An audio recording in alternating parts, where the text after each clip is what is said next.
మీకు తెలుసు, మరొకసారి రీక్యాప్లోకి వెళ్తే ఈ ఫస్ట్ పీటర్ ఎప్పుడు రాయబడింది, ఏ కాలంలో రాయబడింది అంటే సుమారుగా 62 నుంచి 64 ఏడీలో రాయబడింది. ఇది ఎవరు రాశారు? పేతురు రాశాడు. ఆయన రాసే టైంలో అక్కడ ఉన్న రాజు పేరు నీరో. ఆ నీరో చేసిన కార్యాలను మీకు తెలుసు. మన 5వ అధ్యాయం వస్తున్నాం, చదువుతాం. 5వ అధ్యాయం 1 నుండి. తోటి పెద్దను క్రీస్తు యవనకు ఇచ్చిన సాక్షిని బలపరచబడుకో మహిమలో పాలుపడనైన నేను మీలోని పెద్దలను హెచ్చరించున్నాను. బలిమి చేత కాక దేవుని చదవండి మొదటి వచనం.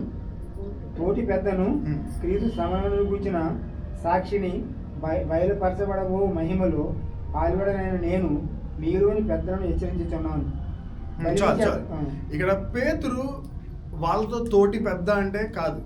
ఆయన ఎవరంటే ఒక అపోస్తలుడు, ఒక సంఘానికి నాయకుడు. కానీ ఆ లెటర్ రాస్తున్నాడు, ఆయన రాస్తున్న మాట అంటే మీతో పాటు కలిపి ఉన్న తోటి పెద్దను, నేను కూడా మీలో ఒకడినే. మీకు తెలుసో లేదో, పేతురు ఈ గ్రంథాన్ని ఎవరు రాస్తున్నారంటే ఒక గుంపుకు రాస్తున్నారు. ఆ గుంపుకి ఆయన లీడర్. కానీ అయినప్పటికీ కూడా ఆయన సంభాషిస్తున్న లేదా ఆయన సంబోధించుకుంటున్న మాట అంటే నేను కూడా మీలో ఒకడినే, తోటి పెద్దను. ఈరోజు క్రైస్తవ్యంలో ఒక వ్యక్తి దగ్గరికి వెళ్ళి మాట్లాడాలంటే ముఖ్యం కావాల్సింది ఏంటంటే రిజెంబ్లెన్స్. వీడు మనవాడే, మనలోని వాడే అనే వాళ్ళు ఈ మధ్య తక్కువైపోయారు. ఇప్పుడు ఎలా ఉందంటే నేను మీ అందరికీ హెడ్, నా మాట వినండి అనే కోవగా ఎక్కువైపోతున్నారు చాలామంది. కానీ నేను కూడా మీలాంటి వాడిని, మనందరం కలిసే చేద్దాం ఈ పని, మనందరం కలిసే ముందుకు వెళ్దాం అనే థాట్ ప్రాసెస్ ఈరోజు చాలామందికి లేదు. తోటి పెద్దను, మీతో కలిపి నేను కూడా పెద్దనే, మనందరం కలిపి ముందుకు వెళ్దాం అని పేతురు ఇస్తున్న ఒక ఇన్విటేషన్ ఇది. మీరు ఎప్పుడైనా గుర్తుపెట్టుకోండి, ఒక పనికి మీరు ఎవరైనా ఆహ్వానించాలంటే నా పనికి రండి అని అంటే చాలామంది రారు. మన పని చేద్దాం అని అనండి, చాలామంది రావడానికి ఇష్టపడతారు.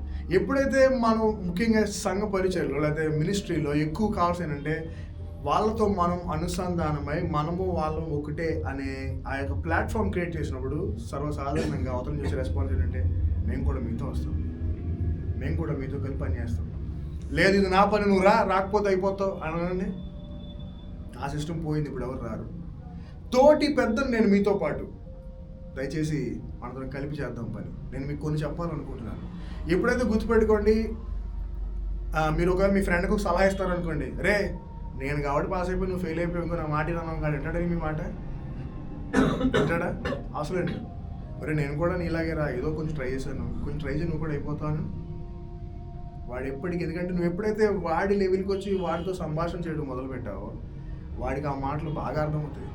ఇప్పుడు పేతురు ఆ తోటి పెద్దలతో మాట్లాడి నేను మీకు నాయకుడిగా సెలవిస్తాను రండి అనకుండా నేను తోటి పెద్దగా మీకు చెప్తున్నాను, దయచేసి మనోడు చేయాలి. పౌలు కూడా అంటాడు, నేను యూదులకు యూదుణ్ణి, అన్యులకు అన్యుణ్ణి, రోమీలకు రోమీణ్ణి, నేను పరిసయులకు పరిసయుడిని. ఎవరితో మాట్లాడితే మనం ఆ లెవెల్కి కనుక వెళ్ళి వాళ్ళతో మాట్లాడడం మొదలు పెడితే మీకు వచ్చే స్పందన ఏంటంటే ఒక గొప్ప స్పందన. వాళ్ళందరూ మీ పనిలో వాళ్ళందరూ చేయవేస్తారు. ఎప్పుడైతే నీకు నువ్వు సెపరేట్ చేసుకొని నేను వేరు మీరు వేరు, నాదే పెద్ద లెవెల్ అని అన్నారో వాళ్ళు అనుకుంటారా ఇదే చేస్తారు చూద్దారా, ఎవడెళ్ళద్దు, మొత్తం ఆగిపోతారు. సాధు సుందర్ సింగ్ కోసం ఎంతమంది తెలుసు మీకు? తెలుసా? ఈ సాధు సుందర్ సింగ్ అని ఆయన ఈ టిబెట్ ఏరియాలో, ఈ ముఖ్యంగా మన నార్త్ ఈస్ట్ పైన ఉన్న రీజియన్స్ అంతా పరిచయం చేస్తున్నప్పుడు ఆయన ఎక్కువగా అక్కడ వాళ్ళతో సంభాషణ చేయడానికి లేదా అక్కడ వాళ్ళ లోనికి వెళ్ళడానికి ఆయన సాధులా తయారైపోయాడు. ఆయన వేసుకున్న డ్రెస్, ఆయనకున్న వస్త్రధారణ మొత్తం కూడా అక్కడున్న బ్యాచ్కు లింక్ అయ్యేలా వెళ్ళిపోయాడు. ఆయన అసలు అది కాదు. ఎందుకు అంటే నేను ఆ వ్యక్తులతో మాట్లాడాలనుకుంటున్నాను. ఆ వ్యక్తితో మాట్లాడాలంటే నేను వాళ్ళలో ఒకడు అవ్వాలి, లేకపోతే వాళ్ళ ఎలా మాట్లాడతారు. ఇప్పుడు ఉదాహరణకు ఊహించుకోండి, మీరు ఇప్పుడు నేను ఒక రాత్రి లేకపోతే ఇప్పుడు నేను ఒక ప్రసంగంకి వెళ్తాను అనుకోండి, మీ ఊరు పిలిచారు మీరు ఇంటికి, మీ ఇల్లు బాగా పల్లెటూరు అనుకోండి, నేను మంచి టిప్ టాప్ సూట్ వేసుకొని వచ్చి షూ వేసుకొచ్చి స్టేజ్కి ఎవడన్నా మాట వింటాడా? లేకపోతే షార్ట్ వేసుకొస్తే నిక్కర్ వేసుకొచ్చి టీషర్ట్ వేసుకొచ్చి మాట్లాడితే ఎవరు వింటాడా? వాళ్ళతో లింక్ అవ్వాలి. వాళ్ళతో లింక్ ఏంటంటే ఒక సాధారణ వస్త్రధారణ వాళ్ళు ఇష్టపడతారు. ఎందుకంటే వాళ్ళు ఒకరిని వేరే వాడిని చూడలే, వాళ్ళు ఒకరినే చూస్తున్నారు. ఈరోజు క్రైస్తవులుగా మనం నేర్చుకోవాల్సి ఏంటంటే మనం ఇంకొకరితో మాట్లాడి ఇంకొకరిని ఒక పనిలో పిలుస్తున్నప్పుడు మనం కూడా వాళ్ళలో ఒకరిమే. వేర్ ఆల్ వన్, మనందరం ఒకటే, ఎవరు వేరు కాదు, ఎవరు గొప్ప వాళ్ళు కాదు. బైబిల్ మాట్లాడితే నీకంటే నీ పక్కవాడిని బాగా ఎక్కువగా కన్సిడర్ చేయి, వాళ్ళని ఎక్కువగా పరిగణించు. ఎందుకంటే దేవుడు ఒకే ఇచ్చాడు ఆజ్ఞ, 2 ఇచ్చాడు ఆజ్ఞల్లో. అందులో రెండోది నిన్ను వలే, చెప్పండి గట్టిగా, నిన్ను వలే. అది ఈజీయా కష్టమా? ఈజీ. ఎంతమంది ఈజీ అంటారు? నన్ను అడిగితే కష్టం కూడా. అది ప్రేమించడం కాదనడం ఇంపార్టెంట్ అంటే నీలాగా. ఇప్పుడు ఉదాహరణకి పొద్దున్న రెడీ వచ్చారు మీరు చర్చ్కి, ఏ షర్ట్ వేసుకోవాలి, అది డ్రెస్ వేసుకోవాలి, రెడీ వచ్చారు. లేదా నీ బండి నీ ఇష్టం, ఎలా నడుపుతావు. రేపు నువ్వు నడిపినట్టుగా నీ ఫ్రెండ్ నడిపితే ఒప్పుకుంటావా బండి? నువ్వు రఫ్ డ్రైవర్ అనుకోపోని, నీ ఫ్రెండ్కి బండి ఇచ్చావు, నీ ఫ్రెండ్ నీలాగే నడుపుతున్నాడు రఫ్గా, ఒప్పుకుంటావు నువ్వు? కష్టం, చాలా కష్టం. అది నిన్ను వలే నీ పొరుగు వారిని. How you treat your self, you have to treat others. ఇది చాలా కష్టమైంది. అందుకే ఒక వ్యక్తి అన్నాడు ఈ మాట ఏంటంటే, పాత నిబంధనకి కొత్త నిబంధన గురించి ఏంటంటే, పాత నిబంధనలో ఆజ్ఞలు చాలా ఈజీ అంట ఫాలో అవ్వడం, ఎందుకంటే ఏదైనా అప్పటికప్పుడే జరిగిపోయేది ప్రాయశ్చిత్తం. కానీ కొత్త నిబంధనలో స్టాండర్డ్ చాలా హై అయిపోయింది. పాత నిబంధనలో ఎవరినైనా కత్తి పెట్టి నరికి చంపితేనే మర్డర్. కొత్త నిబంధనలో ఎవరినైనా చంపాలి అని ఆలోచన కలిగిన మర్డర్. అది పాత నిబంధనలు ఎవరైనా ఇంటికి వెళ్ళి దొంగతనం చేస్తే దొంగతనం. కొత్త నిబంధనలో ఎవరైనా ఒక వ్యక్తి ఏదైనా ఆశిస్తే కూడా దొంగతనమే. సో చాలా హై స్టాండర్డ్. ఇప్పుడు ఈ హై స్టాండర్డ్ లైఫ్ స్టైల్ నేర్పించాడు యేసు ప్రభు మనకి. అది చాలా కష్టమైన జీవితం కూడా, కానీ అలవాటు చేసుకుంటే అది చాలా గొప్ప మేలు మనకు తీసుకొస్తుంది. ఆమేన్. చదువుదాం మళ్ళా అదే అధ్యాయం 1వ వచనం నుండి. తోటి పెద్దను క్రీస్తు శ్రమను గూర్చిన సాక్షిని బయలుపరచబడబో మహిమలో పాల్పడైన నేను మీలోని పెద్దలను హెచ్చరించుచున్నాను. సో ఆయన ఒకసారి గుర్తుపడి ఆయన హెచ్చరిస్తున్నాడు. ఆ హెచ్చరిక ఎలా ఇస్తున్నాడంటే, అదిగో నేను లీడర్నే, ఇచ్చేయండి అంటలే. నేను కూడా మీలాంటి వాడిని, నేను కూడా మీలో ఒకడిని, నేను కూడా యేసుక్రీస్తు యొక్క శ్రమను చూసిన వాడిని. కానీ నేను హెచ్చరిస్తున్నాను, దయచేసి నా మాటలు ఆలకించగలరా? ఎస్, ఖచ్చితంగా ఆలకిస్తాను. ఆ తర్వాత ఇప్పుడు మనం వస్తున్నాం ఇంపార్టెంట్ టాపిక్. బలిమి చేత కాక దేవుని చిత్త ప్రకారము ఇష్టపూర్వకంగాను దుర్లాభేక్షగా కాక సిద్ధ మనసుతోనూ ఈ మధ్యనున్న దేవుని మందను పై విచారణ చేయించు దానిని కాయుడు. ఓకే, ఇక్కడ ఒక మాట ఉంది ఇంగ్లీష్లో, not you must but willing. మీరు చెయ్యాలి అని కాదు, కానీ మీకు ఇష్టం అని పని చేయండి. మళ్ళీ గుర్తుపెట్టుకు, మళ్ళీ చెప్తున్నాను, మీరు చెయ్యాలి అని కాదు కానీ పని మీరు ఇష్టపూర్వకంగా చేయండి. ఇప్పుడు ఉదాహరణకి, మరి బాబాయ్ పాస్టర్ గారు ఫోన్ చేస్తున్నారు, వెళ్ళరా బాబు, మీరు చెయ్యాలి ఆ పని, కానీ మీరు చెయ్యాలి అని కాకుండా మీ ఇష్టంగా చేయండి. దానికి ఇంకా గొప్ప బెనిఫిట్ ఉంటుంది. లేదు ఫర్ ఎగ్జాంపుల్ మీరు ఇప్పుడు ఎవరికో సహాయం చేస్తున్నారు, ఎవరో రమ్మన్నారు మిమ్మల్ని ఇంటికి ఏదో చిన్న హెల్ప్ చేయడానికి, మీరు చెయ్యాలి అని కాదు, ఇష్టపూర్వకం చేయండి, ఇంకా బ్లెస్సింగ్ ఉంటుంది. ఈరోజు చాలా వరకు మనం వేసే కానుకలు కానీ లేకపోతే మనం ఇంకోటి చేసే సహాయం కానీ చాలాసార్లు మనకు ఒంటి చేతిలో వస్తాయి వెనక్కి. మనం అంటే ఏమండి నేను ఆయనకి చాలా చేశానండి, ఏం రాలేదంటారు. ఒకసారి గుర్తుపెట్టుకోండి, మీరు చాలాసార్లు వాడికి చేసింది చెయ్యాలి కాబట్టి చేశారా, ఇష్టపూర్వకంగా చేశారా? ఇష్టపూర్వకంగా చేస్తే ఖచ్చితంగా ఒక రోజు వస్తుంది వెనక్కి, 100 అంతలకు వస్తుంది, భయంకరంగా వస్తుంది. దేవుడు ఇంకా దీవిస్తూనే ఉంటాడు, ఎందుకంటే తెలుసు దేవుడికి ఈ వ్యక్తి వాళ్ళ గురించి ఇష్టపూర్వకంగానే చేసింది కానీ. ఈరోజు మనలో చాలాసార్లు మనం చేస్తే ఏంటంటే సేవ అయినా సహాయం అని ఏదైనా కూడా సరే చేద్దాం లేదండి. ఇప్పుడు ఉదాహరణకి మీకు రోడ్డు మీద మీరు వెళ్తున్నారు, కారులో అడుక్కున్న వాళ్ళు వస్తారు, వాళ్ళు డబ్బులు అడుగుతారు. మీరు చెయ్యాలి కాబట్టి చేస్తున్నారా, ఇష్టపూర్వకంగా చేస్తున్నారా? చాలాసార్లు మనం చెయ్యాలి కాబట్టి చేస్తాం, ఇవ్వకపోతే బాగోదు, అందరూ చూస్తున్నారు కదా, పైకి హారు ఏదో ఇచ్చేద్దాంలే. దానికన్నా మీరు ఇష్టపూర్వకంగా ఇవ్వండి. నేను అందుకే ఎప్పుడు అడుక్కుని ఉంటే నా కారు అక్కడ ఆపను, ఇంకా ముందు ఆపుతుంది. ఎందుకంటే నాకున్న ఒక అలవాటు ఏంటంటే, నాకు వాళ్ళ ముందు పాపం ఇది తీయడం ఇష్టం ఉండదు డబ్బులు, ఎందుకంటే పాపం వాళ్ళ ఆశ కలుగుతుంది. మీరు ఇలా తీశారు 100, 500 కనపడుతుంది, వాళ్ళు ఏమనుకుంటారు, అయ్యగారు పెద్ద ఇస్తారు అనుకుంటారు, మనం రూపాయి ఇస్తాం. నాకు అందుకే ఎప్పుడు నేను, మా చెల్లి కూడా అంతే, ఎప్పుడు వాళ్ళు అడుగుతుంటే ముందుగా లాపుతాం, మళ్ళీ వెనకాల ఆపేస్తాం, మళ్ళీ లేవంటాం. ఫస్ట్ వెళ్ళిపోయి వాళ్ళకి కనపడకుండా తీసి ఒక 50 20 వేస్తుంటాం మేము. ఎందుకంటే నాకున్న ఆలోచన అది, పాపం వాళ్ళకున్న ఆశ అది, ఈ వ్యక్తి ఏదో ఇస్తాడని. మనం అన్ని చూపించగానే ఎలా ఉంటుంది, ఏదో ఒక ఆశ కలుగుతుంది. సో మనం ఇప్పుడు ఏం చేసినా కూడా ముఖ్యంగా పరిచర్లు గుర్తుపెట్టుకోండి, చెయ్యాలి కాబట్టి కాదు, ఇష్టపూర్వకంగా. Not because you must but because you are willing. చేయాలి కాబట్టి కాదు, చేయాలంటున్నారండి సరే చేద్దాం, లేదు పర్లేదు, బట్ యూ విల్లింగ్. ఎందుకంటే పని చేయడం వల్ల వచ్చే బ్లెస్సింగ్ కన్నా ఇష్టపూర్వకంగా చేసే పని వల్ల వచ్చే బ్లెస్సింగ్ చాలా పెద్దది, చాలా పెద్దది. ఇప్పుడు ఉదాహరణకి మనం ప్రార్థన చేస్తున్నాం, మనం ప్రతి ఫ్రైడే ప్రార్థన చేస్తాం, వేరే చర్చల కోసం ప్రార్థన చేస్తాం. ప్రార్థన జరుగుతుందిగా ప్రార్థన చేయడం వేరు, ఇష్టపూర్వకంగా ప్రార్థన చేయడం వేరు. దానికి గొప్ప దీవెన ఉంటుంది. పేతురు తోటి పెద్దలుగా చెప్తున్నాడు, నేను కూడా మీతోనే యేసు ప్రభు యొక్క శ్రమను చూసిన వాడిని, యేసు ప్రభు యొక్క బాధను చూసిన వాడిని, నేను మిమ్మల్ని హెచ్చరిస్తున్నాను. ఇప్పుడు మీకు ఇవ్వబడిన పని దేవుడికి నమ్మకంగా చేయండి. అది మీరు చేయాలని కాదు, కానీ మీరు ఇష్టపూర్వకంగా చేయండి. మీరు పెద్దలు అయ్యారు కాబట్టి చేయాలని కాదు, ఇష్టపూర్వకంగా చేయండి. మేబీ మీకు మీడియా డిపార్ట్మెంట్ పని ఇచ్చాం, లేదంటే లైటింగ్ పని ఇచ్చాం, లేదా మ్యూజిక్ డిపార్ట్మెంట్ పని ఇచ్చాం, లేదా ఏ పని ఇచ్చాం, చేయాలి కాబట్టి కాదు, ఎవరు లేక కాదు, మీకు ఇష్టం కాబట్టి చేయండి. దానికి వచ్చే ప్రతిఫలం చాలా గొప్పది. సంఘ పెద్దలుగా మీరు అందరూ ఈ సంఘాన్ని నడిపిస్తున్నారు, వెరీ గుడ్. కానీ మీరు చేయాలి కాబట్టి కాదు, ఇష్టపూర్వకంగా చేయండి. ఎందుకంటే చేయాలి కాబట్టి ఎవరు చేస్తారంటే ఉద్యోగస్తులు చేస్తారు. ఉద్యోగస్తులు ఏం చేయాలి? శాలరీ రావాలంటే పని చేయాలి. కానీ కొంతమంది ఉంటారు వాలంటీర్స్, వాళ్ళకి ఏమి రాదు కానీ చేస్తారు. చేయాలి కాబట్టి కాదు, ఇష్టపూర్వకం. Not because you are willing but because you are not because you must but because you are willing. చదువుదాం తర్వాత. మీకు అప్పగింపబడిన వారి పైన మళ్ళీ రెండో వచ్చిన చదవండి. రెండో వచ్చిన బలిమి చేత కాక దేవుని చిత్త ప్రకారం ఇష్టపూర్వకంగాను దుర్లాపేక్షతో కాక సిద్ధమందుతోను మీ మధ్యనున్న దేవుని మందకు పై విచారణ చేయొచ్చు దాన్ని కాయుడి. ఓకే, ఇక్కడ రెండోది ఉన్నదంటే గ్రీడీ. గ్రీడీ అంటే దురాశ. ఎంతమందికి దురాశలు ఉంటాయి? నేను చెప్పండి. నాకు ఉంటుంది. ఇప్పుడు నాకు ఒక షూ సరిపోదు, నాకు అంతమాట షూస్ కొనుక్కోవాలనిపిస్తుంది. నాకు ఇష్టం షూస్ అన్నా, వాచెస్ అన్నా, ముఖ్యంగా ఈ డ్రెస్సెస్ అన్నా, గోల్డ్ అన్నా, ఇవన్నీ. ఇంకా కార్లు అంటే తెలుసు అసలు మామూలుగా అయితే అంతమాట అంటుంటాను, ఏదో కారు కొనాలని.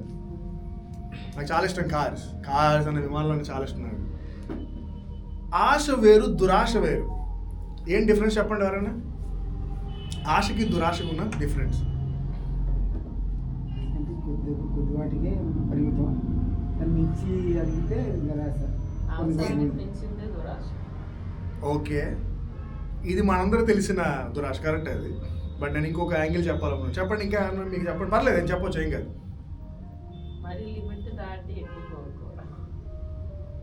ఓకే, ఇంకా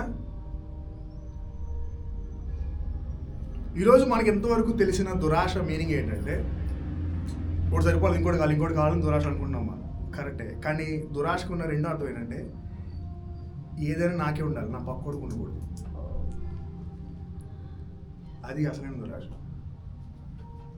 నేను వాచ్ కొనుక్కున్నాను, ఇంకో వాచ్ కొనుక్కున్నాను, దురాశ. కానీ నేనే కొనుక్కోవాలి, వాడు అసలు వేసుకోకూడదు, వాడికి ఉండకూడదు. నా బ్యాచ్లో నేను ఒక్కడనే వాడాలి, నేను ఒక్కడనే కలిగి ఉండాలి, దురాశ. సంఘ పెద్దలుగా తోటి పెద్దగా చెప్తున్నాను మీకు, ఒకటి, మీరు చేయాలని కాదు, మీరు ఇష్టపూర్వకంగా చేయండి. రెండు, దురాశతో కాదు, దీన మనుషులే వాళ్ళకి పరిచర్య చేయండి. ఇప్పుడు ఎలా ఉందంటే, రే చర్చిలో నేను లేకపోతే ఏం లేదురా అంటారు చాలామంది, కొంతమంది. ఎస్, అది ఒక రకమైన దురాశ లాంటిది. నేనే కింగ్, నేనే కాదు, నేను రేపు నాకన్నా గొప్పవాడు రావాలి ఇందులోకి అనేది రియల్ ట్రూ హార్ట్. ఇది ఎంతమంది ఉన్నారు ఇప్పుడు నేను ఎప్పుడు అంటాను, మన చర్చ్లో రేపు మన చర్చ్ ఎంత పెద్దగా అయినా మీరే మెయిన్ అవుతారు. ఎందుకంటే ఈ చర్చ్ స్టార్టింగ్ నుంచి ఉన్నది మీరు. వీళ్ళు అయిపోయింది, వీళ్ళు పక్కన నెక్స్ట్ బ్యాచ్ అంటే ఇక నేను ఏమిస్తున్నట్టు మీకు వాల్యూ, ఇంతవరకు మీరు చేసిన దాన్ని నీరుగా చేస్తున్నట్టు, రైట్? ఆ రోజు పేతురు వాళ్ళని హెచ్చరిస్తూ, ఇది చెప్పాను కదా, 5వ అధ్యాయం ఆఖరి అధ్యాయం గ్రంథానికి వాళ్ళు చెప్తున్నట్టు. తర్వాత చదువుదాం ఇప్పుడు. Not greedy for money but eager to serve. మీకు అప్పబడిన వారి పైన ఉండక, మళ్ళీ మీకు అప్పగింపబడిన వారి పైన ప్రభువులే ఉండక. ప్రభు అంటే లార్డ్, అధికారి. ఇప్పుడు ఎక్కువగా ఈ వ్యవస్థ మన పాతకాలంలో ఎక్కువ జరిగేది, దాన్ని జమీందారు వ్యవస్థ అనేవారు. ఇంట్లో ఊరంతట్లో ఒక పెద్ద ఇల్లు ఉండేది, ఆ ఇల్లు చుట్టూ చిన్న ఇల్లు ఉండేవి, ఇంకా పెద్ద ఇంటి ఆయనే పెద్దోడు. సో ఆ పాత వ్యవస్థలో ఉండేవి ఏంటవి? ఈ జమీందారు సిస్టమ్. ఇంకెప్పుడైతే ఊర్లో మనమే వాడుకునేవారో వాళ్ళు అజమాయిష్ చేయడం మొదలుపెట్టారు కింద వాళ్ళ మీద. రే వెళ్ళరా నువ్వు, అయ్యగారు వచ్చేస్తారండి, సాయంత్రం రేపు ఇక్కడ పనికిరా, రేపు అది మోసుకురా, రేపు ఇది చేయి, రేపు అది చేయి, రేపు ఇది చూడు, రేపు అది చూడు అనే ఈ యొక్క సిస్టమ్ ఏం చేసిందంటే స్లోగా ప్రభువులు చేసిన వాళ్ళు స్లోగా ఇంకా వాళ్ళ ప్రతిదానికి వాళ్ళని ఆధారపడడం, వాళ్ళు ఇంక వీళ్ళ మీద ప్రభుత్వం చేయడం. ఇప్పుడు చర్చిల్లో ఎక్కువగా జరుగుతున్న సిస్టమ్ ఇది. ఇప్పటికీ ఈ రోజుకి ఇప్పుడు పాస్టర్ ఎవరైపోయారంటే ఒక సంఘానికి కాపురవట్లేదు, సంఘానికి ప్రభు అయిపోతున్నాడు ఆయన. ప్రభు హీస్ కంట్రోలింగ్, మొత్తం అందరినీ కంట్రోల్ చేస్తున్నాడు ఆయన. పాస్టర్గా ఉండి వెళ్ళరా, వెలాగెళ్ళు, రేపు కడరా, రేపు ఇచ్చేయి అచ్చేయి మొత్తం. పేతురు అన్నాడు, తోటి పెద్దగా మీరు చేయాల్సింది మొదటిది చేయాలి కాబట్టి కాదు, ఇష్టపూర్వకంగా చేయండి. రెండోది దురాశతో కాదు, దీని మనసులో సేవ చేయండి. ఇక మూడోది ప్రభుత్వం చేయొద్దు. ప్రభుత్వం చేయొద్దు, ప్రభువులు కాదు మీరు. We are here to serve. దేవుడు ఎలాగైతే పరిచయం చేసాడో మనం కూడా పరిచయం చేయడానికి వచ్చాం, కానీ ప్రభుత్వం చేయడానికి కాదు అని మొదలుపెట్టాడు. ఆ తర్వాత మందకు మాదిరిగా ఉండండి. నాలుగోది మాదిరి. ఇలా ఎంతమంది మన ఎగ్జాంపుల్స్ కొంటున్నా చెప్పండి? ఎగ్జాంపుల్స్ లేరు. ఏమండి వీళ్ళ క్రిస్టియన్ కుటుంబం అంటారు కానీ అయ్యి బాబోయ్ గొడవలండి బాబు అంటే అనేవాళ్ళు ఎక్కువైపోయారు. ఏమండి ఆయన క్రైస్తవ వ్యాపారి కానీ ఆడు చేసేంత మోసం ఎవరు చేయడండి? ఏమండి ఆయన క్రైస్తవ మేస్త్రి కానీ అయ్యి బాబోయ్ డబ్బులు తినేస్తాడండి, బస్తాలు తినేస్తాడు. ఏమండి ఆయన క్రైస్తవ వడ్రింగోడు కానీ చెక్కలు దొబ్బేస్తాడండి. ఇవే బయట అంతా. ఏది మనం మాదిరి? ఏది? Where is the example? మనం చూడగానే ఎవరు అనగలరా చాలా మంచోళ్ళండి, ప్రేమిస్తారు వీళ్ళని. అది ఆ రోజులు ఉండేది, ఇప్పుడు లేదు. ఇప్పుడు మళ్ళా మనం రివైవల్ చర్చ్గా మనం స్టాండర్డ్ సెట్ చేయాలి.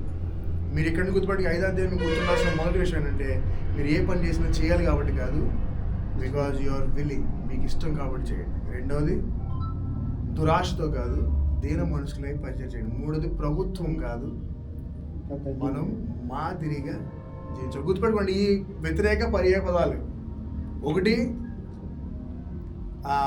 చెయ్యాలి కాబట్టి కాదు, మనం ఏం చేయాలి? ఇష్టపూర్వకంగా. రెండవది దురాశ కాదు, దీన మనసుతో. ప్రభుత్వం కాదు, మాదిరి. గుర్తుపెట్టుకోండి. ప్రభుత్వం చేసేవాడు ఎంతకాలం చేస్తాడు? అధికారం ఉన్నంత వరకు చేస్తాడు.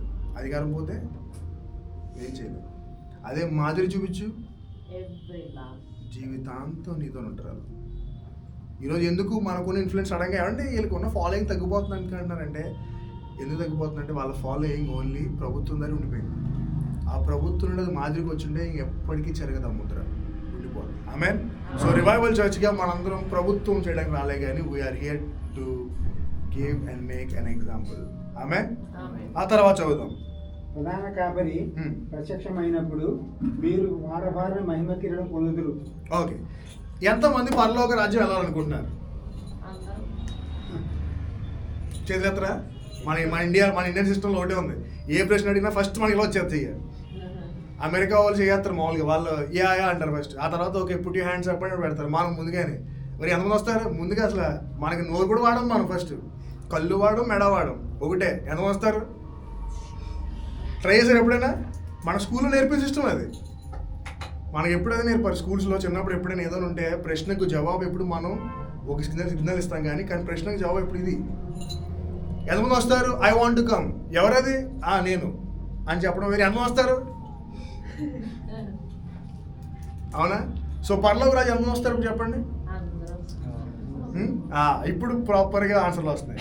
ఓకే, ఎవరైనా ఉన్నదంటే అప్పుడు మీరు చేతులు ఎత్తారు. గుర్తుపెట్టుకోండి, this is the way you have to respond. బయట గౌరవం ఎలాగ వస్తుంది? చేతులు ఎత్తేవాడు ఎవడంటే సరిగా సిస్టమ్ తెలియనివాడు. నార్మల్గా చెప్పాలంటే బయట మామూలుగా మీరు ఈ బయట సిస్టమ్తో ఎక్కువ వెళ్తే, ముఖ్యంగా మనం ఫారినర్స్ వచ్చాడు వాళ్ళతో మాట్లాడుతున్నప్పుడు, అంటే నేను నా ఫ్రెండ్స్ పిలిచారు వెళ్ళానమాట. అంటే నేను చాలా బాధపడ్డాను కూడా. వాళ్ళు ఫారినర్స్ ఉన్నారు. మీకు తెలుసా ఫారినర్స్ ఎప్పుడు నువ్వు ఇంట్లోకి చెప్పులేసుకొచ్చావని పట్టించుకోరు. వాళ్ళకి అలవాటు చెప్పులేసుకురావడం. నువ్వు వాళ్ళతో పాటు కూర్చున్నావని పట్టించుకోరు. వాళ్ళకి కామన్. వాళ్ళు పట్టించుకున్నది ఏంటంటే చెప్పిన మాట చెప్పినట్టుగా చేసి చేయకపోతేనే బాధపడతారు. సో నేను షూ వేసుకుని వచ్చాను బయట నుంచి.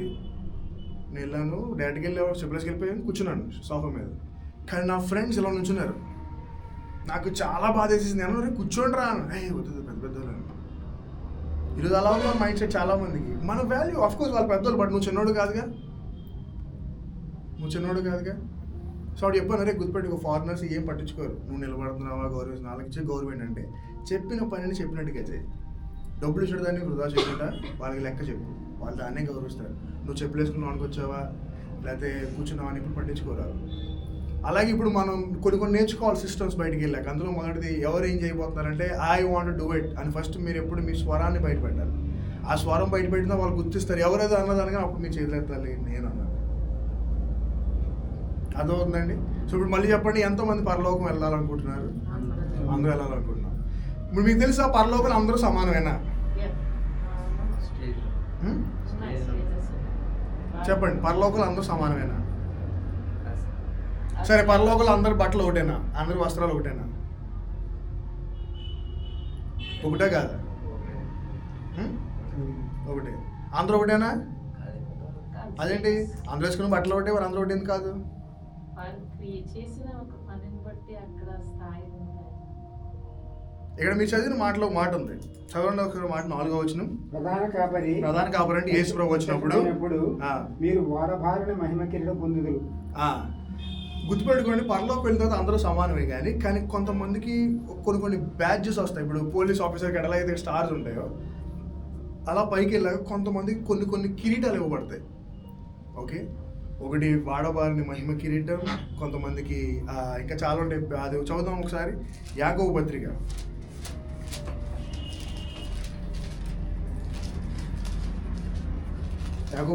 మొదటి అధ్యాయం 12వ వచనం. దాని ముందు అధ్యాయం, దాని ముందు గ్రంథం పేతురు మొదటి గ్రంథం ముందుది. శోధన సహించేవాడు ధన్యుడు, అతడు శోధనకు నిలిచిన వాడే ప్రభుత్వాన్ని ప్రేమించే వారికి వాగ్దానం చేసిన జీవకిరీటము పొందును. ఓకే, ఇందాకేమో వాడబారని మహిమ కిరీటం, ఇది జీవ కిరీటం. సో అప్పుడే 2 వచ్చేసాయి. సో ఇలా పైకి వెళ్ళాక ఒక్కొక్కరి క్యాడర్కి ఒక్కొక్కడి క్రియలు చెప్పిన ఒక్కొక్కటి చేసిన పని బట్టి వాళ్ళకి కిరీటాలు ఇవ్వబడతాయి. Okay, clear? సో పరలోకలు అందరూ సమానమే, కానీ అందరూ ఒకటే ర్యాంక్ కాదు, ఒక్కొక్కడిది ఒక్కొక్క ర్యాంక్లో ఉంటారు. ఓకే, సో ముఖ్యంగా ఇప్పుడు ఇవ్వబడిన ఈ ర్యాంక్ ఎవరికంటే ముఖ్యంగా అది మాది. అంటే రేపు మీరు కూడా పరిచయం చేస్తే మీది. ఒక చర్చ్లో పనిచేస్తూ సంఘ పెద్దలుగా, పాస్టర్స్గా, లేకపోతే ఏ పని చేస్తున్నప్పుడు మీరు కనుక చెయ్యాలి కాబట్టి చేయకుండా ఇష్టపూర్వకంగా చేసినప్పుడు, ప్రభుత్వం చేయకుండా మాదిరిగా చూపించినప్పుడు, దురాశ లేకుండా దేని మనసులో చేసినప్పుడు మీకు వచ్చేది ఏంటి తెలుసా? వాడబారని ఒక మహిమ కిరీటం. దాంతోపాటు మీరు శోధనలు చేయించి శ్రమలు చేయించి వెళ్తే మీకు వచ్చేది ఇంకో జీవ కిరీటం. అలా చాలా చాలా చాలా కిరీటాలు వస్తాయి. ఎంతమందికి ఎన్ని కిరీటాలు కావాలి? చెప్పండి, ఎన్ని కిరీటాలు కావాలి మీకు? అన్ని కిరీటాలు కావాలా? ఎస్, అన్ని కిరీటాలు కావాలంటే చెప్పినట్టుగా బైబిల్ చెప్పినట్టుగా స్లోగా ముందుకు వెళ్ళాలి. ఆమేన్. ఇప్పుడు మనం చదువుతాం నెక్స్ట్ వచనం. ఇప్పుడు మనకి ముఖ్యంగా ఇక్కడ ఉన్న యవనస్తుల గురించి మాట్లాడుతున్నాడు ఆయన. చిన్నారులారా, మీరు పెద్దలకు లోబడి ఉండుడి. అబ్బా, చాలా కష్టమైన మాట ఇది. చిన్నలారా పెద్దలకు అబ్బో, అది మామూలు కష్టం కాదు. ఇదైతే మనకు వచ్చే ఫస్ట్ డైలాగ్ ఏంటంటే, ఏమంటే వాళ్ళకి తెలిసిన ముసలిగా జనరేషన్ అంటారు. గుర్తుపెట్టుకోండి, లోబడడానికి తెలియడానికి చాలా డిఫరెన్స్ ఉంది. అరే వెళ్ళరా, నువ్వు వాడికి వెళ్ళి నీళ్ళు పట్టరా అన్నాడు అనుకోండి, మీకు తెలిసి నీళ్ళు పక్కనే ఉన్నాయి, ఆయనకి తెలియదు. కానీ ఇక్కడ ముఖ్యమైనది తెలియడం కాదు, లోబడ్డం. మీకు చెప్పాను కదా, obedience is better than sacrifice. విధేయత చూపించడం త్యాగం కన్నా గొప్పది. సో చిన్నలారా దయచేసి మీ పెద్దోళ్ళకు లోబడి. నీ పెద్దలు అంటే ఎవరు? ఆరో పేతురు చెప్తుంది ఎవరి గురించి? ఇక్కడ చర్చిలో ఉన్న సంఘ పెద్దల గురించి. ఇంటిలో ఉన్న పెద్దలు ఎవరు మనకి? తల్లిదండ్రులు. చర్చిలో ఉన్న పెద్దలు ఎవరు? మాస్టర్లు. స్కూల్లో ఉన్న పెద్దలు ఎవరు? కాలేజీలో ఉన్న వాళ్ళు, సమాజంలో ఉన్న వాళ్ళు. సో మీ ముందు ఉన్న పెద్దలందరికీ లోబడండి. కొంచెం కష్టంగా ఉంటుంది, బట్ లోబడండి. ఎందుకు? త్వరగా చదువుదాం.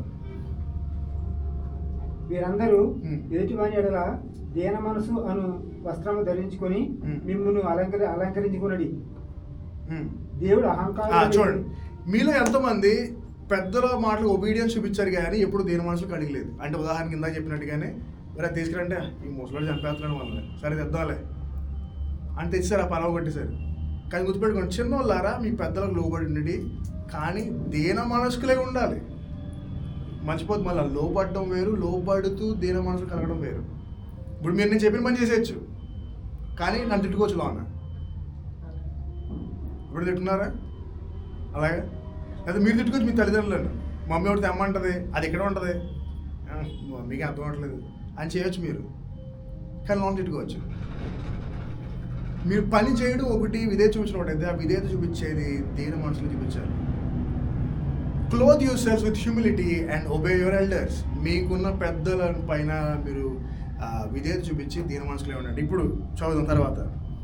ఆయన మిమ్మల్ని గూర్చి స్థితించున్నాడు కనుక మీ చింత యావత్తు ఆయన మీద వేయడి. నిబ్బరమైన బుద్ధి మళ్ళా గల చదవండి వచ్చిన 6వ వచనం.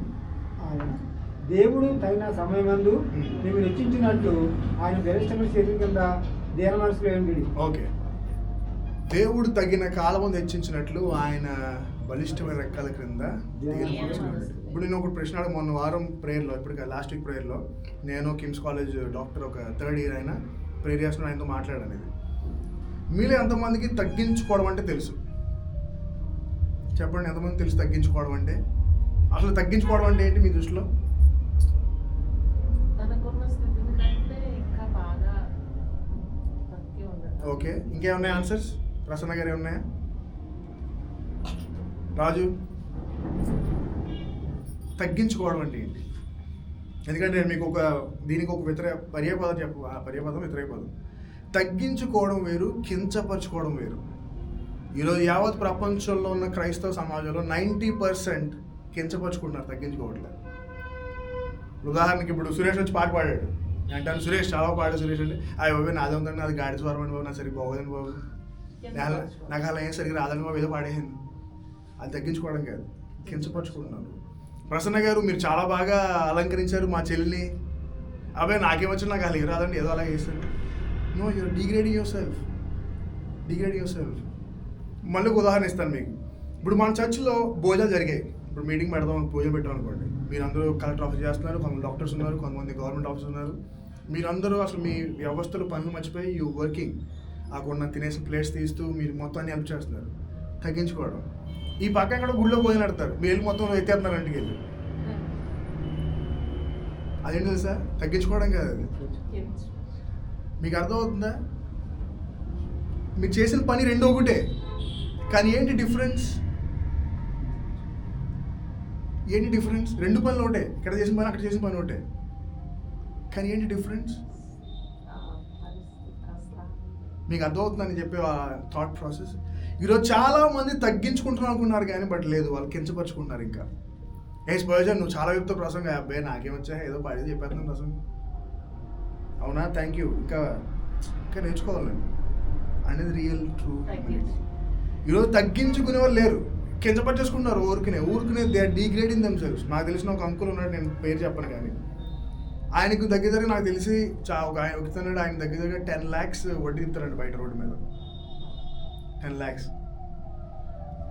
ఆయన బట్టలు ఎలా ఉంటుంది తెలుసా? పారాగాన్ చెప్పులు. ఎవరో చూడండి మళ్ళీ.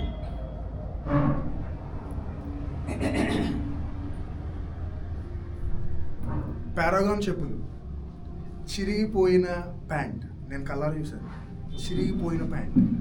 10 లక్షలు వడ్డీకి తిప్పే వ్యక్తి చిరిగిపోయిన ప్యాంట్, పారాగాన్ చెప్పులు వేసుకుంటూ ఏముందయా జీవితాలు అయిపోతున్నాయా అంటుంటే నాకు మనసులో వచ్చే ఫస్ట్ ఆలోచన ఈ తగ్గించుకుంటాం అనుకుంటున్నాడు బయట, కానీ ప్రతిరోజు కించపరుచుకుంటాడు ఆయన. Degrading himself again. గుర్తుపెట్టుకోండి, తగ్గించుకుంటేనే దేవుడు హెచ్చిస్తాడు, కించపరుచుకుంటే దేవుడు బాధపడతాడు. మర్చిపోదు. తగ్గించుకుంటే దేవుడు హెచ్చిస్తాడు, కించపరుచుకుంటే దేవుడు బాధపడతాడు. ఈరోజు ఇప్పుడు వరకు మీరు తగ్గించుకోండి అనుకుంటున్నారా? దేవుడు ఇంకా బాధపడతాడు. ఏంట్రా వీడి మైండ్ సెట్ ఇలాగే అవుతుంది. ఇంకా నేను వాడిని ఇంతలా దీవించినందుకు రేపు ఇంకొకరు దీవించుకుంటాను, కానీ వాడు ఇంకా కించపరుచుకున్నాడు. నాదే ఉందని అయిపోయింది. నిజం, నేను చాలా మంది నా ఫ్రెండ్స్లో నేను కూడా అలా ఉండేవాడిని. డ్రమ్స్ బాగా కొట్టాలంటే అబ్బాయి నాకు ఏరే అలంకులు అనివ్వండి, ఆడే బాగా కొడతా ఇటు బాగా కొడతాను అనివ్వండి. ట్రూ హ్యూమిలిటీ అక్కడ ఏమంటే మీరు దీన మనసుకులే ఆయన బలిష్టమైన రెక్కల క్రింద దాగి ఉండి తగిన కాలం తెచ్చిస్తాడు. ఎందుకు ఆ తగిన కాలం మనం ఎవరు రావట్లేదంటే మనం తగ్గించుకుంటున్నాం అనుకుంటున్నాం, కానీ ఆ రెక్కల క్రింద ఇంకా రోజుకి మనం కించపరుచుకుంటూనే ఉంటున్నాం. అందుకే ఆ హెచ్చింపు మనకి ఎలా పైకి రావట్లేదు. ఎంతమంది దీవించబడాలనుకుంటున్నాం, అందరూ చేతులు ఎత్తాం, అందరూ చెప్తున్నాం, కానీ ఆ దీవించబడాలా హెచ్చింపు రావాలని గుర్తుపెట్టుకోండి. మీరు చేయాల్సింది కించపరుచుకోవడం కాదు, తగ్గించుకోవడం. You need to humble your self, right? ఆ తర్వాత 8వ వచనం, ఆయన మిమ్మల్ని గూర్చి చింతించున్నాడు కనుక మీ చింత యావత్తు ఆయన మీద వేయడి. ఆయన మళ్ళీ చెప్తున్నా, ఆయన మీ గురించి ఎందుకు చింతపడుతున్నాడు అంటారు? ఆయన ఒకసారి ఆ పైన వచ్చిన లింక్ చేయండి దానికి 7వ వచనం నుండి 6వ వచనం నుండి. దేవుడు తన సమయం నుండి నిన్ను నిశ్చయించినట్లు ఆయన బలిష్టమైన చేతి కింద దీన మనసులో ఉంది. ఆయన మిమ్మల్ని గురించి చింతించున్నాడు కనుక మీ చింత యావత్ ఆయన ఆయన మీద. బలిష్టమైన ఒకసారి ఆ లింక్ చేయండి మీరు. ఆయన బలిష్టమైన రెక్కల కింద దేన మనసులై ఉండలేదు కాబట్టి ఆయన అర్థమైంది ఇప్పుడు మీకు. మనం చాలాసారి 2 వేరే చదువుతుంటాం. ఆ రెక్కల క్రింద ఉన్నారు అందరూ ఉన్నాం, కానీ ఒకటే లేదంటే అదేం మనసు లేదు. కించపరచుకుంటున్నాం, లేదంటే గర్వం చూపించేస్తున్నాం. ఏదో గర్వం లేదా కించపరచుకోవడం. గుర్తుపెట్టుకోండి, కించపరచుకోవడానికి తగ్గించుకోవడానికి చాలా సన్న దారం ఉంది మధ్యలో. కొంచెం తెలియదు అదేంటో. మనం చాలాసార్లు కించపరిచేసుకుంటున్నాం, తగ్గించుకుంటున్నాం అనుకున్నాం, కానీ కాదు. మనం నేర్చుకోవాల్సింది రియల్ హ్యూమిలిటీ. నేను ముఖ్యంగా రాజు, ప్రదీప్, సురేష్, ప్రకాష్ వీళ్ళందరి జీవితం చూస్తుంది అది రియల్ హ్యూమిలిటీ. మొన్న మా చెల్లి దాంట్లో ఎంత కష్టపడ్డారంటే, మనం కూడా మాట్లాడుకున్నాం చిన్ని లెవెల్ మీ అందరూ. అసలు వాళ్ళు కలర్ హౌస్ కూరలో లేరు. అసలు వాళ్ళు ఎంత పని చేశారు, అలా వచ్చి అలాగే ఉండిపోయారు నైట్లంతా అని. Real humility. Over of the time దేవుడు ఖచ్చితంగా ఇచ్చేస్తాడు. ఈవెన్ ప్రసన్న గారు కూడా ఆ రోజు మా చెల్లికి పెళ్ళి కాదు ఎంగేజ్మెంట్కి అనుకుంటా. అసలు బాగా మేకప్ మా చెల్లి ఎంగేజ్మెంట్లో. మా చెల్లి అసలు యాక్చువల్ మేకప్ వేసుకోదు. అది చూస్తే ఏంటి ఎలా ఉన్నా అంటే ఏమో ఇలాగ వేస్తారు ఎలా అన్నది మా చెల్లి. కానీ రిసెప్షన్ మాత్రం అసలు ఏముంది తెలుసా మా చెల్లి. నిజంగానే ప్రసన్న గారు హ్యాట్స్ ఆఫ్, చాలా బాగా చేసింది. మా మమ్మీ అంటది ఎంత బాగా చేసింది ఆ అమ్మాయి, అసలు ఎవరెవరో పిలుచుకున్నాం మనం. ఆ అమ్మాయి చేయాల్సిన అవసరం లేదు తనకి, బట్ ఒక ఫ్రెండ్గా తను వచ్చి తను చేయాల్సింది చేసింది. గుర్తుపెట్టుకోండి, మనం తగ్గించుకుంటున్నామా ఇంతవరకు కించపరచుకోండి. సార్ మీకు మీరు ఆలోచించుకోండి. ఇప్పుడు ప్రార్థన చేస్తున్నాడు, మీరు నిజంగా తగ్గించుకుంటున్నాం అనుకుంటున్నారా, లేకపోతే నిజంగా తగ్గించుకుంటున్నాం అనుకుని కించపరచు చేసుకుంటున్నారా? ఒకవేళ మీరు కించపరచుకుని దయచేసి ఈరోజు మారాలి. ఎందుకంటే మీ గురించి చింతపడుతున్నాడు దేవుడు, నిజంగా బాధపడుతున్నాడు వాడు. దేవుడు చాలా బాధపడతాడు. గుర్తుపెట్టుకోండి, ఇప్పుడు మేము ఒక మమ్మీ డాడీ ఎదురుగా ఉండి అక్కడ ఉన్న వాళ్ళ అబ్బాయి వేరే వాళ్ళ అంకుల్ యొక్క కాళ్ళు బూట్లు కడిగితే అలా ఉంటుంది వాళ్ళ మమ్మీ డాడీ వాళ్ళకి. అలా ఉంటుంది దేవుడికి. నా పిల్లలు, నా ప్రజలు తగ్గించుకుంటున్నాం అనుకుని కించపరచుకోండి, నన్ను కించపరుస్తూ వాళ్ళని కించపరచుకుంటున్నారే, అలాగుంటుంది ఎగ్జాక్ట్లీ దేవుడికి. ఇంకొకళ్ళ కాళ్ళ కింద బతుకున్నట్టు అనిపిస్తుంది దేవుడికి. దేవుడు అంటే అందుకే చింతపడుతున్నాను, నీకున్న బాధ అంతా నా మీదే, నువ్వు తగ్గించుకో, కించపరచుకోవద్దు. Don't write. ఇంకా ఆఖరికి వస్తున్నాం మనం 8వ వచనం. నిబ్బరమైన బుద్ధి కలిగి గలవారై మెలకుగా ఉండుడి. మీ విరోధైన అపవాది గర్జించు సింహం వలె ఎవరిని మింగుదని వెతుకుతున్నాడు. ఈ రాత్రి కూడా ప్రసంగంలో ఈ మాట నేను సెలవిచ్చాను, ఎక్కువ మాట్లాడాను. సాతాను ఇప్పుడు గర్జించు సింహాలు తిరుగుతున్నాడు. మీకు చెప్పాను, ఈ మే నెల నుండి ప్రపంచవ్యాప్తంగా ఆర్థిక రిసెషన్ రాబోతుంది. అత్యంత భయంకరమైన రిసెషన్. ఫైనాన్షియల్గా చాలా ఇబ్బంది రాబోతుంది. మీకు ఎంతమంది కోవిడ్ గుర్తుంది? అలాగే గుర్తుండిపోతుంది ఈ సంవత్సరం. ఆరోగ్య విషయం గట్టి కాదు, కానీ డబ్బు విషయమే. ఆర్థికంగా చాలా కుదేలైపోయే వ్యవస్థ మీరు చూస్తున్నారు. ఆల్రెడీ సడన్గా మొన్నదాకా బాగా సడన్గా యుద్ధం స్టార్ట్ అయింది. 2 దేశాలు కలిపి ఒక దేశాన్ని కొడుతున్నాయి. ఎవరిని? ఇజ్రాయెల్, అమెరికా కలిపి ఇరాన్ని కొడుతున్నాయి. ఇదంతా ప్లాన్, బైబిల్ చెప్పినట్టుగా జరుగుతున్న ప్లాన్. ఇంకా చాలా జరుగుతాయి. నాకు తెలిసి మార్చ్ ఎండింగ్ నుంచి అనుకుంటే ఇంకొక దేశం యాడ్ అవుతుంది, ఇంకొక యుద్ధంలో వేరే ప్రాంతంలో. ఇదంతా ఏం చేయబోతుందంటే ఆర్థికంగా మొత్తం అంతా కుదేలైపోయే స్థితికి వస్తున్నాం. నేను గత వారం కూడా కింద ఉన్న ఒక ఆయనతో మాట్లాడాను. అంటున్నాడు, ఏమండి ఇప్పుడు చాలామంది రియల్ ఎస్టేట్లో మొత్తం పడిపోయింది, యాక్వా రంగం పడిపోయింది. ఇంకా పాత గవర్నమెంట్ డబ్బులు రొటేట్, ఇప్పుడు అసలు డబ్బులు కూడా రొటేట్ అవ్వట్లేదు, అమ్మేసుకుంటున్నారు చాలామంది. చాలా భయంకరమైన పరిస్థితి, అర్థం అవ్వట్లేదు ప్రజలకి అంటున్నాడు. సో చర్చ్గా, సంఘ పాస్టర్గా మీకు చెప్తున్నాను, దయచేసి ప్రార్థనతో పాటు మీరు సిద్ధపాటు కలిగి. ఏంటి సిద్ధపాటు అంటే, మీకున్న ఫైనాన్స్ ఒకసారి మీరు సాయంత్రం వెళ్ళిన తర్వాత మీ పేపర్ వేయండి, మీకు ఏమేమి ఉన్నాయి, ఎంతెంత ఉన్నాయి వేసి ప్రార్థన చేయండి. నిజంగా అడుగుతున్నాను, ఆనెస్ట్లీ. నాకేం చెప్పొద్దు, మీరు నాకేం అవసరం లేదు, మీరు ₹1 కూడా, కానీ ప్రార్థన చేయండి. మాకున్నది ఇదండి అని నాకేం చెప్పవసరం లేదు, కానీ మీకు మీరు వేసుకుని ఒకసారి మీ కుటుంబంగా మాట్లాడుకుని ఏం చేయాలి ఈ సంవత్సరం. ఎందుకంటే చాలా ఇంపార్టెంట్. ఈ సంవత్సరం భయంకరమైన రిసెషన్ రాబోతుంది. 2026 మార్చ్ ఎండింగ్ స్టార్ట్ అవుతుంది, కానీ మే నుంచి ఫుల్గా స్టార్ట్ అవుతుంది. అది చాలా చాలా ఇబ్బందికర పరిస్థితి వచ్చే టైం. ఇలాంటి టైంలో ఎవరిని మృంగుదునా అని గర్జించు సింహం వలె తిరుగుచున్నాడు. ఎవరు? సాతాను. మనం చాలాసార్లు ఈ వాక్యాన్ని దేనికోసం ఉంచుకునే వాళ్ళం అంటే, చర్చికి రాకపోతే గర్జించు సింహం తిరుగుతున్నాడు అనుకున్నాం. కానీ చాలా రంగాల్లో కూడా ఒకవేళ నువ్వు చర్చిని విడిచిపెట్టి ఒంటరిగా తిరుగుతున్నావా, వాడిని పట్టుకుంటాడు. లేదు ఫైనాన్సెస్ ఏవి లేకుండా ఒక్కడిని బతికేద్దాం అనుకున్నా పట్టుకుంటాడు. ఇప్పుడు ఈరోజు ఎలా ఉందంటే చాలామంది వాళ్ళ కుటుంబం వద్దు, డబ్బే కావాలి. తప్పిపోయిన కుమారుడు స్టోరీ లాగా. తప్పిపోయిన కుమారుడు తెలుసుక స్టోరీ, ఆయన ఇంటిలో నుంచి వెళ్ళిపోయింది వాళ్ళ తండ్రి నుంచి దూరం మాత్రమే కాదు కానీ కుటుంబాన్ని దూరం చేసి వెళ్ళిపోయాడు. నాకు ఒక 1000 రూపాయలు ఉంటే చాలు, లేదా 10 కోట్లు ఉంటే చాలు, 1000 కోట్లు ఉంటే చాలు, నాకు మీరు ఎవరు అవసరం లేదు. గుర్తుపెట్టుకోండి, మీరు ఎంత బలమైన వారైనా, ఎంత స్ట్రాంగ్ మెంటాలిటీ ఎంత ఉన్నా సరే, ఒంటరిగా ఉంటే ఎప్పటికైనా మీరు సులువైన ఆహారం. మీరు ఎప్పుడైనా సింహాలు వేటలు కానీ పులుల వేటలు కానీ చూడండి, అవి వేటకి వెళ్ళినప్పుడు ఫస్ట్ చేసే మొదటి సిస్టమ్ ఏంటంటే గుంపును వేరు చేయడం. గుంపును వేరు చేసి ఆ వేరైన దాంట్లో ఏదైతే ఒంటరిగా పరిగెడుతుందో దాన్ని టార్గెట్ చేస్తాయి, దాని మీద సాహిత్యులు ప్రయత్నిస్తాయి. ఒకడు దొరకపోయి రెండో దొరికేస్తుంది. ఒకవేళ మీరు ఒంటరిగా అయిపోయి వెళ్ళిపోదాం అనుకుని గుర్తుపెట్టుకోండి, వాడు ఎవరిని మృంగుతున్నా అని గర్జించి సింహం తిరుగుతున్నాడు. మీకు ఒకవేళ ఫైనాన్షియల్ కవర్ లేదా, yes church is there, will pray. లేదు మీకు ఎవరు లేరా, చర్చ్ ఈస్ ఆల్వేస్ దేర్. అంతకన్నా ముఖ్యమైన దేవుడు ఉన్నాడు మీతో. కానీ దయచేసి ఆడ మాట చెప్పాడు ఆయన అంటే బీ అలర్ట్. మళ్ళీ చదవండి ఆ వచనం, 8వ వచనం. నిబ్బరమైన బుద్ధి గలవారై నిబ్బరమైన బుద్ధి గలవారై మెలకువగా ఉండుడి. మెలకువగా ఉండుడి. ఏంటి మెలకువ? మీరు ప్రస్తుతానికి ఈరోజు నుంచి న్యూస్ ఫాలో అవ్వండి, న్యూస్ చూస్తూ ఉండండి. ముఖ్యంగా బైబిల్ అందరిని బాగా చదవండి, ఎక్కువ ప్రార్థన చేయండి. ప్రభువా ఏం జరుగుతుందో తెలియదు, బట్ నా కుటుంబం చుట్టూ నీకు కంచి ఉండాలి, మా చర్చ్ చుట్టూ కంచి ఉండాలి.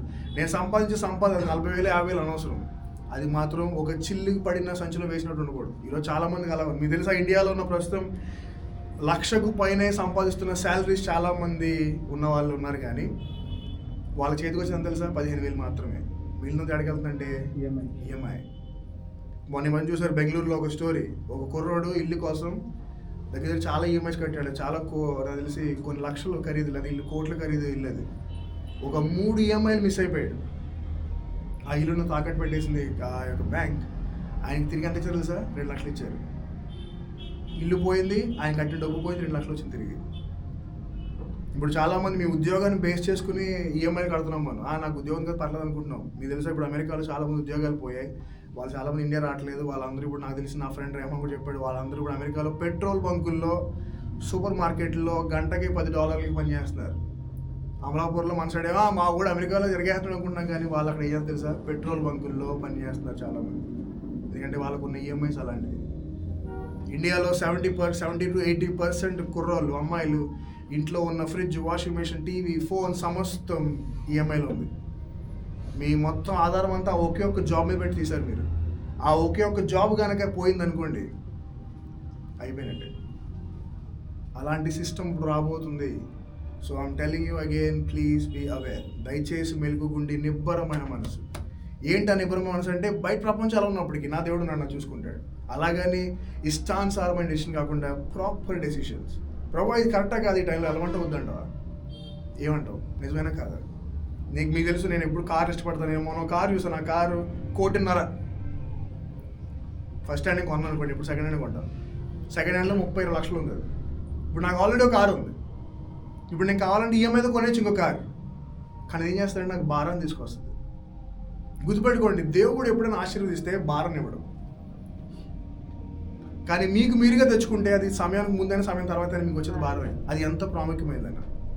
ఇప్పుడు దేవుడు కనుక మీకు ఇచ్చాడు అనుకోండి, ఆయన టైంలో ఇది మీకు బరువు అనిపించదు, భారం అనిపించదు, చాలా బ్లెస్సింగ్ అనిపిస్తుంది. అదే మీరు కొనుక్కున్నారు అనుకోండి, దేవుడు వద్దన్నా కూడా అది ఎంత మంచిదైనా కూడా మీకు భారం అయిపోతుంది, మొయ్యలేని భారం. మా చెల్లి పెళ్ళికి ముందు మీకు చెప్పాను చాలాసార్లు, మా చెల్లి పెళ్ళికి ముందు నేను ఒక బండి కొందాం అనుకున్నాను, నా బండి అమ్మేసి. కానీ నేను ఒక రూల్ పెట్టినాను, నిజంగానే దేవుడికి థ్యాంక్స్ చెప్తున్నాను. నా బట్టి దేవా, నా రూల్ ఏంటంటే నా పాత బండి కొనేసుకోవాలి ఎవడైనా ఈ రేటుకి, అప్పుడే నువ్వు కొనుక్కోమంటున్నాను అర్థం అనుకున్నాను. నేను ఎవడో కొనలేదు బండి. నేను అనుకున్న రేటు దగ్గర వరకు వచ్చేది కానీ ఎవడో కొనలేదు. నేను అనుకుంటున్నాను నిజంగా నా బండి కానీ కొనుంటే కొత్త బండి, ఇప్పుడు నేను ఈఎంఐలు కట్టాలి, చర్చ్కి రెంట్ కట్టాలి, అది ఇది భారం అయిపోయేది. దయచేసి భారం వద్దు, సమస్తమైన భారం ఆయనది పోయండి, దేవుడు మిమ్మల్ని చూసుకుంటాడు. కానీ దయచేసి నిబ్బరమైన మనసు కలిగి అలర్ట్ మీకు. ఎందుకంటే ఈ సంవత్సరం చాలా డేంజరస్ టైం. మళ్ళీ చెప్తున్నాను, మీకు ఒకవేళ సార్ మా వెనకాల ఎంతో కొంత ఉంది, మాకు ప్రస్తుతానికి డబ్బుతో పని లేదు అనుకుంటున్నారా, బై మెటల్స్. ఏంటా మెటల్స్? బంగారం, సిల్వర్, ప్లాటినం, కాపర్. దయచేసి బై మెటల్స్. కావాలంటే నేను చూసుకోవచ్చు, నాకు నేనే చెప్పాను కదా, దురాశ. నేను కొనుక్కుంటే చాలు అనుకునే దురాశ. నాతో పాటు అందరూ కొనుక్కోవాలనేది ఆశ. రైట్, చదువుదాం. వాడు ఎవరిని గర్జన సింహాలు తిరుగుతున్నాడు. తర్వాత లోకముందున్న ఈ సహోదరులందు ఈ విధమైన శ్రమలే నెరవేర్చుమని ఎదిగి విశ్వాసముందు స్థిరులై వారిని ఎదిరించుడి. సో మీ విశ్వాసం ఏదో దాని మీద స్థిరులే ఉండండి. విశ్వాసాన్ని పోగొట్టుకోవద్దు. Stand on your faith. Stand. ఎందుకంటే విశ్వాసం లేకుండా దేవునికి ఇష్టం ఉండుట అసాధ్యం. హెబ్రీ పత్రిక 11 ప్రకారం విశ్వాసం లేకుండా దేవునికి ఇష్టడే ఉండుట అసాధ్యం. ఈరోజు మీ విశ్వాసం దేని మీద ఉంది? ఇప్పుడు నేను చెప్పాను, నీకు వెనకాల మీకు అంటే వచ్చుంటే కొంతమంది థాట్స్, అవి ఇప్పుడు డబ్బు అంతా ఇష్టం అంటావు, ఇవి ఇదంతా ఇష్టం అంటావు. ఏది విశ్వాసం? నువ్వు సంపాదించిన దాని మీద, నీకున్న ఉద్యోగం మీద, లేదా ఆయన మీద? ఆయన మీద పెట్టావా ఇప్పటికీ పడిపోవు. ఉద్యోగం పెట్టావా పోతుంది. నువ్వు సంపాదించిన దాన్ని పెట్టావా అది వాళ్ళని తీసుకెళ్ళిపోతారు. కానీ ఆయన పెట్టు, దాని వాడు టచ్ చేయలేడు. తర్వాత ఇంకొచ్చున్నాం మన ముగింపులో. మహిమకు క్రీస్తునందు మిమ్మల్ని పిలిచిన సర్వకృపానియగు దేవుడు కొంచెం కాలము మీరు శ్రమపడినను పిమ్మట తానే మిమ్మల్ని పూర్ణులుగాను చేసి స్థిరపరిచి బలపరచును. ఆమేన్. కొంతకాలం మీరు శ్రమలు పడుతున్నారు. శ్రమలు పడిన గురించి ఖచ్చితంగా ఆయన స్థిరపరిచి మనల్ని నడిపించేవాడు ఆయనే. ఆమేన్. యుగ యుగములకు మహిమ ప్రభావములకు కలుగును గాక. ఆమేన్. మిమ్మల్ని హెచ్చించు ఇదే దేవుని సత్యమైన కృప అని సాక్ష్యము చెప్పుచు సంక్షేపముగా వ్రాసి మీకు నమ్మకమైన సహోదరులను నేను ఇచ్చిన సిల్వాను చేత దీనిని పంపుచున్నాను. ఈ సత్యకృపలో నిలకడగా ఉండుడి. బబులోను మీ వలె ఏర్పరచబడిన ఆమెయు నా కుమారుడైన మార్కును మీకు వందనములు చెప్పుచున్నారు. ప్రేమగల ముద్దుతో ఒకరిని ఒకడు వందనములు చేయడి. క్రీస్తునందు మీకు అందరికీ సమాధానం కలుగును గాక. ఆమేన్. క్రీస్తునందు మనందరికీ ఎంతమందికి సమాధానం కావాలి? సమాధానం అంటే పీస్. ఇంటికి రాగానే ఆ గొడవలు లేకుండా వచ్చే సమాధానం. పడుకున్నప్పుడు ఏ ఆలోచన లేకుండా వచ్చే సమాధానం. ఇంకా పొద్దున్న లేవగానే ఆ గొడవలు బాబోయ్ ఏంటి అని లేకుండా సమాధానం.